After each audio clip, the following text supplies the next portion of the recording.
High hello' welcome back to my YouTube channel. আজি আমি কালি আহিলোঁ শদিয়াত। শদিয়াৰ কি বুলি কয় মই ভালকৈ নাজানো, এতিয়া টাউনখনত আছোঁ। কালি আহি আজি অলপ কৰিম শদিয়াখনত, ক'ত কি দেখাব পাৰোঁ। আপোনালোকে মোৰ ব্লগটোৰ কণ্টিনিউ কৰি থাকিব আৰু চাই থাকিব যে, আৰু চেনেলটো যদি প্ৰথম আহিছে তেতিয়া ছাবস্ক্ৰাইব কৰিবলৈ একেবাৰে নাপাহৰিব। আজি যোৱাতে থাকিলোঁ, আজি আৰম্ভ কৰিম কি শদিয়া কলেজখন চাম চাগে। আৰু কালি নিচামুক্তি কেন্দ্ৰত আমি ৰাতি আহিছিলোঁ। ৰাতি বৰ ভাল এটা হেৰি মানে কি পোহৰ আন্ধাৰ পালোঁ, সেইকাৰণে তাৰ একো নিচামুক্তিৰ বিষয়ে একো সুধিব নাপালোঁ।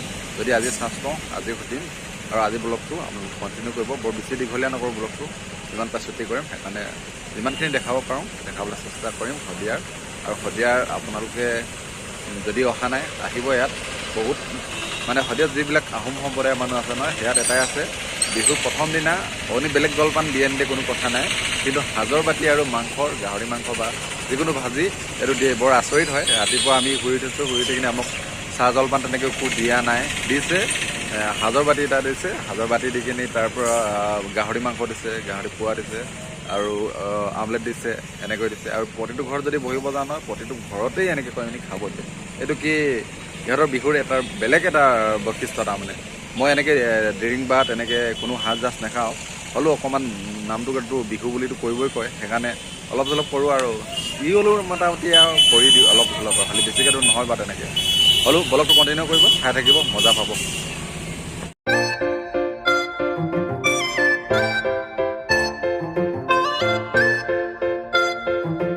মই এতিয়া বহি আছোঁ শদিয়াত থকা এখন নিচামুক্তি কেন্দ্ৰত। এই নিচামুক্তি কেন্দ্ৰত যিজনে পৰিচালনা কৰে তেওঁক সুধিম যে নিচামুক্তি কেন্দ্ৰৰ কি আৰু কেনেকুৱা কি ইয়াৰ প্ৰচেছ অলপ সুধিম।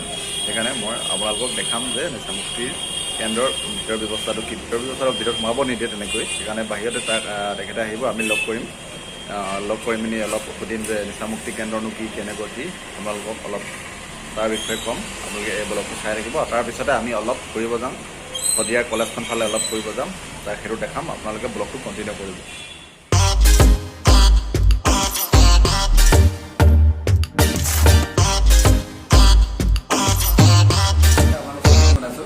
আজি মই উপস্থিত আছোঁ শদিয়াত এখন নিচামুক্তি কেন্দ্ৰ আছে। নিচামুক্তি কেন্দ্ৰত আমাৰ লগৰো হয়, সতীৰ্থৰ হয়, আৰু মোৰ লগত শদিয়ালৈ অহা ভাইটিজনৰ তেওঁৰ বন্ধুও হয়। তেখেতে এই নিচামুক্তি কেন্দ্ৰখন পৰিচালনা কৰিছে। তেখেতৰ পৰা নিচামুক্তি কেন্দ্ৰখনৰ বিষয়ে অলপ তেখেতৰ নামটো জানিব বিচাৰিছোঁ। কি নাম? মোৰ নাম মহেন্দ্ৰ বৰুৱা। এতিয়া নিচামুক্তি কেন্দ্ৰনো কেনেকুৱা কি অলপ এনেই শুনিছোঁ আমিও। নিচামুক্তি কেন্দ্ৰ যিসকলে নিচাত আসক্ত হৈ থাকে তেওঁলোকৰ নিচামুক্তি কেন্দ্ৰত যোৱা হয়। এতিয়া নিচামুক্তি কেন্দ্ৰনো কি আপোনাৰ পৰা অলপ এনেই জানিব বিচাৰিছোঁ। আচলতে নিচামুক্তি কেন্দ্ৰত কি হয়, এডিকশ্যনটো এটা বেমাৰ হয়। আজি ডেটলৈকে বেমাৰত যিমানখিনি মানে মানুহে ভুক্তভোগী আছে, বেমাৰটোত নিচাজাতীয় যিটো বেমাৰ আছে, বেমাৰটো দিনে দিনে ভুক্তভোগী আছে। সিহঁতক মানে এটা প্ৰগ্ৰেম এটা দি পেলাই আপোনাৰ এটা কাউন্সিলিং এটা চিষ্টেম এটা আছে। সেই কাউন্সিলিং চিষ্টেমটোৰ থ্ৰু মানে নিচাৰ পৰা দূৰত ৰখা হয়, মানে বা ৰাখিবলৈ যত্ন কৰা হয়। ৰাগিয়াল বস্তু হয়।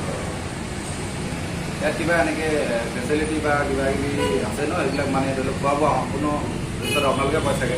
হয়, আমিয়ে কৰোঁ। ইয়াত আপোনাৰ এখন ডাইট ইয়াত আছে, তাৰ মতে আমি যিমানখিনি দিবলৈ আমি চেষ্টা কৰোঁ। তাৰমানে মই ভাবিছোঁ তাৰমানে এজন নিচাত আসক্ত খুব মেডিকেলো ট্ৰিটমেণ্ট প্ৰয়োজনীয়, মেডিকেল ট্ৰিটমেণ্টৰ ব্যৱস্থাও চাগে সুব্যৱস্থাই হয়। আমি প্ৰথমতে আপোনাৰ ডিটক্সিফিকেশ্যনৰ কাৰণে আমি সুবিধা কৰি দিওঁ। প্ৰথমতে আপোনাৰ মানুহ এজন অনাৰ পিছত বা অহাৰ পিছত আমি প্ৰথমতে কি কৰোঁ, প্ৰথম অৱস্থাটো আপোনাৰ ডিটক্স কৰোৱা হয়। তাৰপিছতে আমাৰ মানে যিটো প্ৰগ্ৰাম আছে আমাৰ ভিতৰত, সেই প্ৰগ্ৰামটো মানে এনেই মেক্সিমাম এজন যিকোনো নিচাত আসক্ত মানুহ মেক্সিমাম কিমান দিন ৰাখিলে ধৰি লওক এজন? আমাৰতো ইয়াত ছমহীয়া কৰ্চ এটা ছমহীয়া কৰ্চ দিয়া হয় ন। ছমহীয়াৰ পিছত আকৌ এনেই মানে চেকআপ চিষ্টেমত আহি থাকেনে, বা মানে চেকআপ চিষ্টেম বুলি নহয়, মানে আপোনালোকৰ ইয়াত ধৰি লওক আহি থাকেনে মাজে সময়ে, তাৰমানে এনেকুৱা চিষ্টেমত আহি থাকে। যিবিলাক মানে ডিচাৰ্জ হৈ যায়, বা আমি মানে যাক ডিচাৰ্জ কৰি দিওঁ বা ৰিলিজ কৰি দিওঁ, সিহঁতক মানে সিহঁতে আকৌ উইলিংলি আহিব পাৰে। মানে আমি যেতিয়া হ'লেও মানে 24/7 আমি যেতিয়া হ'লেও সিহঁতক একচেপ্ট কৰা হয় ন। কিন্তু সিহঁতে গৈ পেলাই খাবগৈ নালাগে। যদি নাখায় তেতিয়াহ'লে সিহঁতৰ কাৰণে দৰজাখন সদায় খোলা। আৰু ইয়াত যিসকলৰ মাক দেউতাকৰ সন্তান বা যিসকলৰ ককা ভাই বা যিসকলৰ ঘৰৰ মানুহ নিচাৰ প্ৰতি আসক্ত, তেওঁলোকক যদি ইয়াত ৰাখিব বিচৰা হয়, তেনেকুৱা ধৰণে কি মানে ফৰ্মেলিটি কিবা আছে নেকি? ফৰ্মেলিটিছ আছে কিছুমান মানে আপোনাৰ দুখনমান আমাৰ ফৰ্ম আছে ফৰ্মবিলাক আপোনাৰ ফিল কৰি দিব লাগে চিকিৎসা কৰি দিব লাগে সিহঁতে মানে এপ্লিকেশ্যন এখন কৰিব লাগে আমাৰ ল'ৰাটো আপোনালোকৰ তাত ক'ব বিচাৰিছে তেনেকুৱা ধৰণে সৰু সুৰা দুটামান ফৰ্মেলিটিছ আছে বেছি বেলেগ বেলেগ তেনেকৈ আপোনাৰ ইয়াৰ পৰা আপোনালোকে কিবা মাননি চাৰ্জ কৰে নেকি? খোৱা বোৱা নামত তাৰ যিটো খাদ্য বস্তু আৰু মানে আপোনাৰ ডিটক্সিফিকেশ্যন কৰিবৰ কাৰণে কিবা যিমানটো খৰচা হয় মিনিমাম এটা খৰচা ন?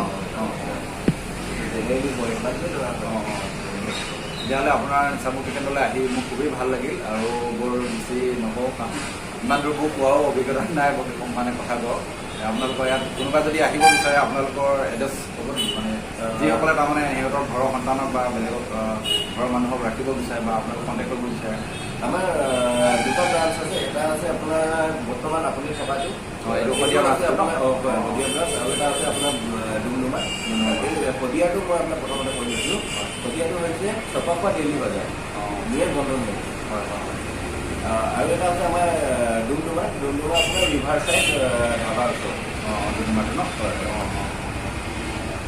তেতিয়াহ'লে আপোনাৰ এই ভিডিঅ'টো ইমানতে সামৰি গৈছে আৰু যিসকলে নিচামুক্তি কেন্দ্ৰৰ লগত অলপ তেওঁলোকৰ সন্তানক জড়িত কৰাব বিচাৰে তেওঁলোকে ডুমডুমাটো আছে বোলে ব্ৰাঞ্চ সেয়ে তাতো যোগাযোগ কৰিব পাৰে বা ইয়াত শদিয়াৰো ব্ৰাঞ্চ আছে শদিয়াতো যোগাযোগ কৰিব পাৰে এই বুলিয়ে মই ভিডিঅ'টো যিসকল নিচামুক্ত আসক্ত আছে তেওঁলোকৰ কাৰণে সুবিধাৰ্থে ভিডিঅ'টো অলপ প্ৰচাৰ কৰিলোঁ যাতে সকলোৱে চাই আৰু লাইক কমেণ্ট চেনেলটো ছাবস্ক্ৰাইব কৰি দিয়ে আপোনাক লগ পাই ভাল লাগিল ধন্যবাদ ধন্যবাদ এই শদিয়াত থকা যি নিচামুক্ত কেন্দ্ৰ এই নিচামুক্ত কেন্দ্ৰত বহুকেইজন ব্যক্তিয়ে এই নিচামুক্ত কেন্দ্ৰখনত আছে যিসকলে নিচা খাই ভুক্তভোগী ইয়াত আছে যিখন নিচা এৰিবৰ কাৰণে তেওঁলোকৰ পৰা মই তেওঁলোকৰ মত কেনেকুৱা ট্ৰেইনিং কৰিছে ইয়াত থাকি তাৰ পৰা জানিব বিচাৰিম আৰু তেওঁলোকে ক'ৰ পৰা আছে সেইটো জানিব বিচাৰিম তোমাক তুমি ক'ৰ পৰা আছে ইয়াত বনগাঁ ন নামটো কি তোমাৰ বনগাঁ নামত ন তাৰপৰা তোমাৰ ইয়াত থাকি নিচামুক্ত কেন্দ্ৰত থাকি কেনেকুৱা অনুভৱ মানে নিচাৰ প্ৰতি বা ট্ৰেইনিংটো ভাল লাগিছে ভাল হৈছে ন ইমান নিচা কৰি ন বৰ্তমান থাকি ভালেই লাগিছে এখনৰ পৰা জানিছে আপুনি যে ইমান এজন আমাৰ দেউতাহঁতৰ বয়সৰ হয় যে ইমান বয়সতো যে নিচাৰ যি আসক্ত আছিলে আসক্ত হৈ কিনি নিচাৰ পৰা তেওঁ পুনৰুদ্ধাৰ হৈ এজন সুস্থ মানুহ হ'বলৈ গৈ আছে তেওঁৰ পৰা জানিব বিচাৰিছে যে আপুনি ক'ৰ পৰা আছে কি আৰু ইয়াৰ কিমান দিন নিচা সেৱন কৰি ন হয় হয় মই এটা সময়ত বহুত বেয়াকৈ নিচা খাইছিলোঁ নিচা খাই কিনে মই বহুত ক্ষতি অনুভৱ কৰিলোঁ তাৰপিছত বৰ্তমান মই গৈ কিনে ৰেজিষ্ট্ৰেশ্যন কৰি কিনে নিজে তাৰপৰা যিখিনি বুজি আহিছে আহি আজি প্ৰায় এবছৰ হৈছে সেই এবছৰত মই যিখিনি উপলব্ধি কৰিছোঁ বা যিখিনি জ্ঞান পাইছোঁ নিজে বুজিব পাৰিছোঁ সেইখিনি ভাল লাগি আহিছে আৰু নিচা নকৰি থকা যিটো ফূৰ্তি সেইটো গাত মানে পুৰা ভৰি ভাল লাগে আগতে যিটো এতিয়া নিচা নোকোৱাকৈ যিটো ফিলিং বা শক্তিটো পাইছে সেই শক্তিটো হয়তো আগতকৈ বহু গুণে বেটাৰ পাইছে বহুত বেছি বহুত তোমাৰ ভাইটি ক'ব পাৰিছে তুমি মই নমস্কাৰ মোৰ নাম অন্তমান বনচাৰ ন মই আজি হোটেল পৰা প্ৰায় এবছৰ ৰানিং হৈ আছে ন এনেই ইয়াত থকাৰ ফিলিংটো তাৰমানে ইয়াৰ যিবিলাক ইয়াত যিবিলাক মানে ফাংচনবিলাক বা যিবিলাক শিকায় নীতি শিক্ষাবিলাক তাৰ কেনেকুৱা মানে আপোনাৰ অনুভৱটো মোৰতো বহুত ভালেই ভাল ন ভাল এনেই আপুনি আগতে নিচা সেৱন কৰিছিলে মেক্সিমাম কিমান দিনমান সেৱন কৰিছিলে বা মই 7 বছৰ প্ৰায় 7 বছৰ আপোনালোকে ভাবক মোৰ যিসকল ইউজাৰ আছে তেওঁলোকে 7 বছৰ নিচা আসক্ত হৈ যিসকল পুৰা হিৰে ভেজি গৈছিলে 7 বছৰ আসক্ত হৈ মেলি এতিয়া পুনৰ এজন সুস্থ মানুহ হৈ মেলি এই নিচামুক্তি কেন্দ্ৰখন আছে এতিয়াতো আপুনি মানে তুমি সম্পূৰ্ণ নিচাটো ৰেগাল বছৰৰ পৰা আগত পঢ়াই পঢ়া আৰু ভাইটি তোমাৰ বৰঞ্চাই ন